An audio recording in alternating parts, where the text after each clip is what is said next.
କଣ କରୁଛ କି ଏଇଠି ବସି? କଣ କରୁଛ? କଣ ଭାବୁଛ? ଏତେ ଅନ୍ଧାର ରାତିରେ ବସି କଣ ଭାବୁଛ ଏଇଠି?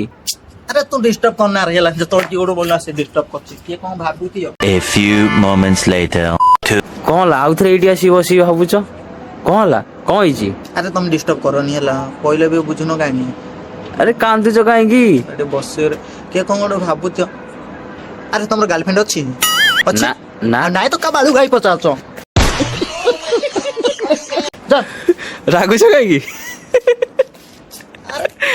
ହସିଲେ ତମେ ତ ଗାର୍ଲଫ୍ରେଣ୍ଡ ଏକା ବାଳ ବୁଝିବ ନା ତମେ ମୂଲ୍ୟ। ହଉ ମୋ ପାଖରେ ନାଇଁ ସିନା କିନ୍ତୁ ସାଙ୍ଗଟାର ତମ ମନ ତ ବାପ। ବୁଝି ପାରିବି। ଆରେ ନାଇଁ ଯାଅ ତମେ ଯାଅ ଡିଷ୍ଟର୍ବ କରନା ଯାଅ। କିଏ କଣ ଭାବୁଛ ଜହ୍ନ ଆଲୁ ହରିଛି ଏ ଜହ୍ନ ଆଲୁ ଦେଖି ମୁଁ ଭାବୁଛି ଗୋଟେ ଗୀତ। ଜହ୍ନ ଓହୋ ତମେ ତ ଆଲୁଅରେ ଗୋଟେ ସାଇରୀ ବନିଯିବ ନା? ଆଉ ଭାବୁ ଗୋଟେ ବୁଝିପାରୁଛ କବିଟେ ଭାବିଯିବ ଆଉ। ଜହ୍ନ ଆଲୁଅରେ ବସେଇ ଚିଠି ଲେଖୁଚିଲୁ ଛି ଛି ସୁନ୍ଦରୀ ଛି ଛି। କାଇଁ ଜହ୍ନ ତ ନାହିଁ ଏଇଠି। ଭାଇ ତାରା ଅଛି ନା ଜହ୍ନ ନଥାଉ ଏଇ ତ ତାରା ଆଉ। ଏ ତୁ ଚାଲ ନା ବାଳ କଥା କହୁଛୁ।